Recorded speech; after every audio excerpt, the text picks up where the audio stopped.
കൊട്ടിഘോഷിച്ച് മറുകണ്ഠം ചാടിയ ആളാണ് നമ്മുടെ മറുകണ്ഠം എന്നൊന്നും പറയത്തില്ല. ഏത് പാർട്ടിയിലായിരുന്നു അഖിൽമാരാരെന്ന് എനിക്കൊരു പിടിയില്ല. പല പാർട്ടിയിലും മാറി മാറി നിന്നിട്ട് അവസാനം ഇലക്ഷൻ അടുത്ത സമയത്ത് 2020ലേക്ക് പോയി.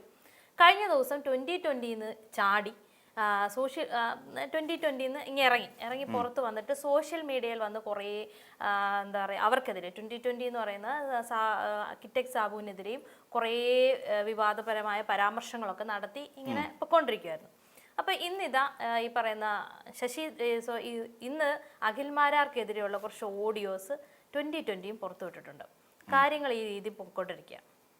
ഇതിൽ രസകരമായ കാര്യം നേരത്തെ വിധി സൂചിപ്പിച്ച കറക്റ്റാണ്. ഈ അഖിൽമാരാർ എവിടെയാണ് നിന്നതെന്ന് നമുക്കൊരു പിടിയില്ല. ഇടക്കാലത്ത് BJP ആയിരുന്നു, പിന്നീട് കോൺഗ്രസ് ആയി. കോൺഗ്രസ്സിൽ പിന്നെ എന്താ രമേശ് ചെന്നിത്തലയുടെയും VD സതീശിൻ്റെയും ഒക്കെ കാല് പിടിക്കാൻ പോയി. അങ്ങനെ ഒടുവിൽ ഇതേ ശരിക്കും പറഞ്ഞാൽ പ്രതീക്ഷിച്ചിരുന്നത് കൊട്ടാരക്കര സീറ്റ് തന്നെ. അക്കാര്യത്തിൽ യാതൊരു സംശയമില്ല. അത് അദ്ദേഹം തുറന്ന് പറയുകയും ചെയ്തു. അപ്പോൾ കൊട്ടാരക്കര സീറ്റിനകത്ത് നടന്ന വേറൊരു വലിയ കളി എന്താണെന്ന് വെച്ചാൽ, കൊട്ടാരക്കരയിൽ ശരിക്കും ഒരു പുതുമുഖത്തെയോ അല്ലെങ്കിൽ ഈ ഒരു യുവാവിനെ പരിഗണിക്കുക എന്ന് പറയുന്ന ഒരു തീരുമാനം അവിടുന്ന് ഇവിടുന്നൊക്കെ കേട്ടറിഞ്ഞിട്ടുണ്ടായിരുന്നു ഈ പറയുന്ന അഖിൽമാരാർ.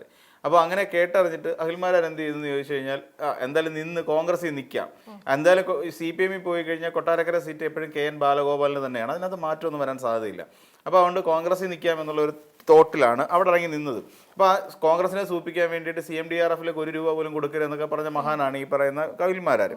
അങ്ങനെയൊക്കെ നിന്ന് കാര്യമൊക്കെ ഇങ്ങനെ മുന്നോട്ട് പൊയ്ക്കൊണ്ടിരിക്കുന്ന സാഹചര്യത്തിൽ പറ്റിപ്പോയൊരു അബദ്ധം, അവിടെ വിസ്മയം നടക്കുന്നു. അവിടെ വിസ്മയം എന്ന് പറഞ്ഞാൽ വലിയൊരു വിസ്മയമാണ്.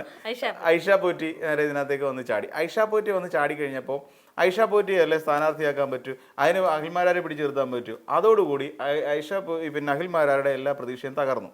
അപ്പോഴാണ് പല ചർച്ചകൾ വരുന്നത്. ചർച്ചകൾ വന്നപ്പോൾ അഖിൽമാരാർ പതുക്കെ NDAയിലേക്ക് പോകാം എന്ന് വിചാരിച്ചു. അപ്പോഴും പ്രതീക്ഷ കൊട്ടാരക്കര സീറ്റിൽ തന്നെ നിൽക്കാം എന്നുള്ളതാണ്. അപ്പോൾ കൊട്ടാരക്കര സീറ്റ് കാര്യം NDAയുടെ സ്ഥാനാർത്ഥിയായിട്ട് കൊട്ടാരക്കര നിൽക്കാം എന്ന് വിചാരിച്ച സമയത്താണ് വേറൊരു വിസ്മയം അവിടെ നടന്നു. കോൺഗ്രസ്സിൽ കഴിഞ്ഞ തവണ ബാലഗോപാലിനെതിരായിട്ട് മത്സരിച്ച രശ്മി എന്ന് പറയുന്ന കോൺഗ്രസ് നേതാവ് നേരെ BJPയിലേക്ക് ചാടി. അപ്പോൾ കഴിഞ്ഞ തവണ കൊട്ടാരക്കരയിൽ നിന്ന് പരിചയമുള്ളത് കൊണ്ട് തന്നെ ഈ രശ്മിക്ക് BJP അവിടെ സീറ്റ് കൊടുത്തു. അതോടുകൂടി ആ മോഹവും പൊലിഞ്ഞു. അങ്ങനെ നിൽക്കുമ്പോഴാണ് ചാക്കിട്ട് പിടിക്കാൻ വേണ്ടി സാബുവൻ ജേക്കബ് ഇറങ്ങുന്നത്.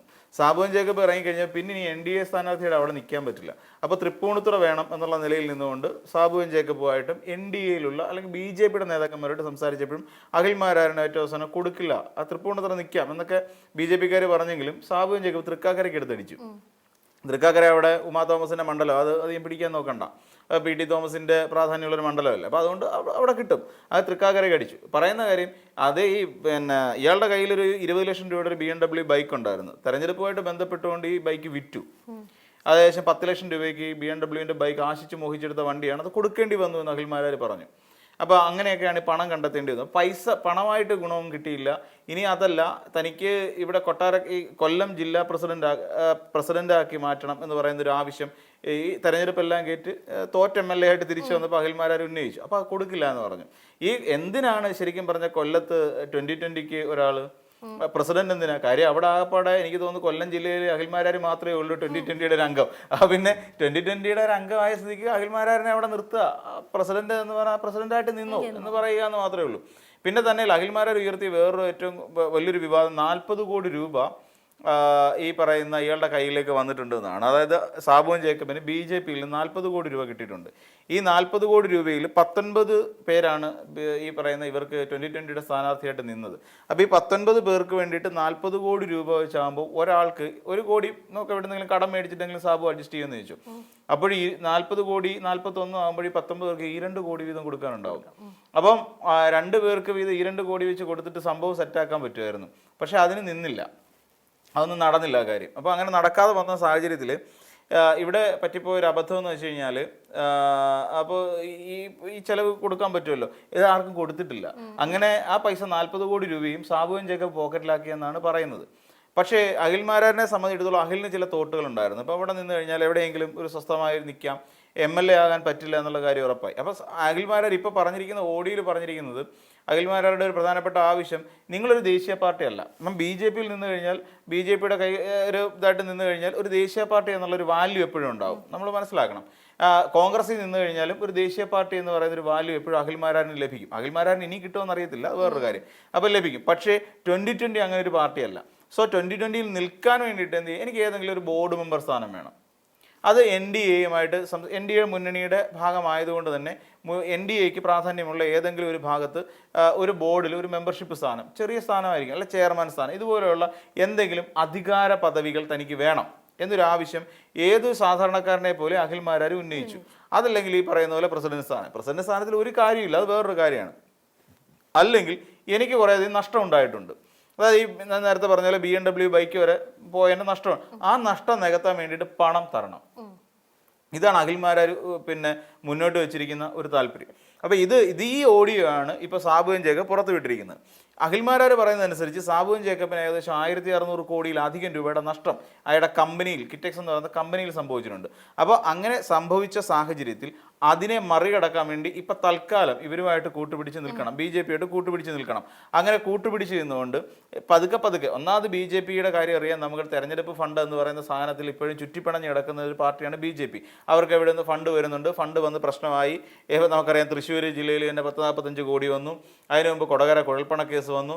ആ സമയത്ത് തന്നെ കോടിക്കണക്കിന് രൂപ പെട്ടി ഓട്ടോറിക്ഷയ്ക്കകത്ത് ചാക്ക് കണക്കിന് പൈസ കൊണ്ടുവന്ന് തൃശ്ശൂർ അവിടെ കൊണ്ടുവന്ന് കയറ്റി എന്ന് വേണ്ട. ഈ നാട്ടിൽ BJP-കാരുടെ തെരഞ്ഞെടുപ്പ് എന്ന് പറഞ്ഞാൽ ശരിക്കും പണം ഇറക്കിക്കൊണ്ടുള്ള പരിപാടിയാണ്, ഇഷ്ടം പോലെ പൈസ. നമ്മൾ വെറുതെ നോക്കിയാൽ മതി, അതിന്റെ കാര്യമുണ്ട്. എന്താണെന്ന് വെച്ചാൽ ഈ തദ്ദേശ തെരഞ്ഞെടുപ്പും നിയമസഭാ തെരഞ്ഞെടുപ്പും എടുത്തു കഴിഞ്ഞാൽ ഇവരുടെ പാർട്ടി ഓഫീസുകൾ മാത്രം, അവിടുത്തെ അലങ്കാരങ്ങൾ മാത്രം നോക്കിയാൽ മതി, എങ്ങനെ പൈസ ഇറക്കിയിട്ടുണ്ടെന്ന് മനസ്സിലാക്കാൻ വേണ്ടിയിട്ട്. നോട്ടീസും പോസ്റ്ററുകളും നോക്കിയാൽ മതി, നമ്മൾ ഞെട്ടിപ്പോവും. സാധാരണ ഈ തമിഴ്നാട്ടിലൊക്കെ വിജയുടെ ഒക്കെ സിനിമ ഇറങ്ങുന്ന സമയത്ത് അതുപോലത്തെ ഫ്ലെക്സ് ഒക്കെ നമ്മൾ കണ്ടു. അത് തന്നെ. അത് മാത്രമല്ല, ഞാൻ ഇടയ്ക്ക് തിരുവനന്തപുരം വട്ടിയൂർക്കാവിൽ അന്ന് VV രാജേഷ് മത്സരിക്കുന്ന സമയത്ത് അവിടെ ഉണ്ടായിരുന്നു, കഴിഞ്ഞ നിയമസഭാ തെരഞ്ഞെടുപ്പ് സമയം. ആ നിയമസഭാ തെരഞ്ഞെടുപ്പ് സമയത്ത് നമ്മൾ അവിടെ ചെന്ന് വട്ടിയൂർക്കാവിൽ പോയി നോക്കിയാൽ കാണാൻ കഴിയുന്ന ഒരു വലിയ സംഭവം ഉണ്ട്. എന്താണെന്നറിയോ? മഹിഷ്മതി സാമ്രാജ്യം എന്നൊക്കെ നമ്മൾ പറയത്തില്ലേ, അതുപോലത്തെ വലിയ സെറ്റപ്പിലാണ് അവിടുത്തെ ഒരു ഇലക്ഷൻ കമ്മിറ്റി ഓഫീസ് സെറ്റ് ചെയ്തിട്ടിരിക്കുന്നത്. നമ്മൾ അങ്ങോട്ട് VK പ്രശാന്തിൻ്റെ ഇലക്ഷൻ കമ്മിറ്റി ഓഫീസ് എന്ന് പറഞ്ഞു കഴിഞ്ഞാൽ ഇത് ഇലക്ഷൻ കമ്മിറ്റി ഓഫീസാണ്, അത് കണ്ടു പഠിക്കുക. അവിടെ BJP-കാരുടെ ഇലക്ഷൻ കമ്മിറ്റി ഓഫീസ് കണ്ടു പഠിക്കുക. ഇത് നമുക്ക് അവിടുത്തെ CPM-കാരോട് പറയേണ്ട അവസ്ഥയായിരുന്നേ, അവരോട് പറയേണ്ടി വരുന്നു. നിങ്ങൾ എന്തിനാ 4 ചുവന്ന കസേരയും വലിച്ചിട്ട് ചുമ്മാ ഒരു ടാർപ്പാലിനെ വലിച്ചിട്ടാണ് തെരഞ്ഞെടുപ്പ് കമ്മിറ്റി ഓഫീസ്? അവിടെ മഹിഷ്മതി സാമ്രാജ്യം കെട്ടിവെച്ചേക്കുക. അവിടെ അതേ സെറ്റപ്പാണ്. കാര്യം ഇത് പണമുണ്ട് അവർക്ക് വരാൻ. ഇപ്പോഴും അതുകൊണ്ട് തന്നെയാണ് ഈ അവിടുന്ന് പൈസ വരാനുണ്ട് എന്ന് അറിഞ്ഞിട്ട് തന്നെയാണ് ഈ അഖിൽമാരാർ ചാടിയത്. പൈസയല്ലേ, പൈസയ്ക്ക് ആർക്കും ആവശ്യമില്ലാത്ത. ഇപ്പം ഇതിനു മുമ്പ് ഒരു ചർച്ചയിൽ നമ്മൾ പറഞ്ഞൊരു കാര്യമുണ്ട്, നമ്മൾ പെട്ടെന്ന് നമുക്കൊരു പണക്കാരനാവണം എന്നൊരു ആഗ്രഹം തോന്നുവാണെങ്കിൽ ഒരിക്കലും പോയിട്ട് കേരള ലോട്ടറിയുടെ അല്ല കേരള സ്റ്റേറ്റ് ലോട്ടറി ഉണ്ടല്ലോ, അത് കേരള ഭാഗ്യക്കുറി പോയിട്ട് നമ്മൾ ഒരിക്കലും ഇത് എടുക്കരുത്. അതായത് ഓണം ബമ്പർ എടുക്കരുത്, മൺസൂൺ ബമ്പർ എടുക്കരുത്, പിന്നെ ഡെയിലി നടക്കുന്ന തെരഞ്ഞെടുപ്പുമായി ബന്ധപ്പെട്ട് ഒരെണ്ണം നമ്മൾ സെലക്ട് ചെയ്യരുത്.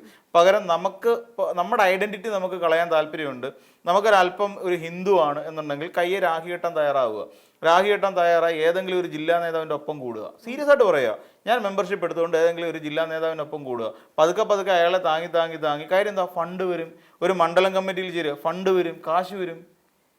കാര്യം ഒരു തെരഞ്ഞെടുപ്പ് എത്തിക്കഴിഞ്ഞാൽ പിന്നെ ഇവരുടെ പൂരവാ, ഇവർക്ക് എല്ലാ അർത്ഥത്തിലും ഇവർക്ക് പൂരവാ. നമുക്ക് ഈ തെരഞ്ഞെടുപ്പ് കഴിയുമ്പോഴത്തേക്ക് ആ മണ്ഡലം കമ്മിറ്റി പ്രസിഡന്റ് പുതിയ കാറ് ബുക്ക് ചെയ്യും. കാര്യം അത്രത്തോളം ഫണ്ട് വരുന്നുണ്ട്. കാര്യം ഇപ്പം തന്നെ പറഞ്ഞില്ല, 40 കോടി വരികയാണ്. 40 കോടി വരുന്ന സാഹചര്യത്തിൽ സാബു എൻ ജേക്കബിൻ്റെ കയ്യിൽ ഇരിക്കും 40 കോടി ഇരിക്കുക. അപ്പോൾ ഒരാൾക്ക് ഒരു സ്ഥാനാർത്ഥിക്ക് 1 കോടി രൂപ വെച്ച് നിങ്ങൾ ചെലവഴിച്ചോളൂ എന്ന് പറഞ്ഞു കൊടുത്താലും 19 കോടി രൂപ പോയിട്ട് 11 കോടി രൂപ ആരുടെ കയ്യിലുണ്ടാവും?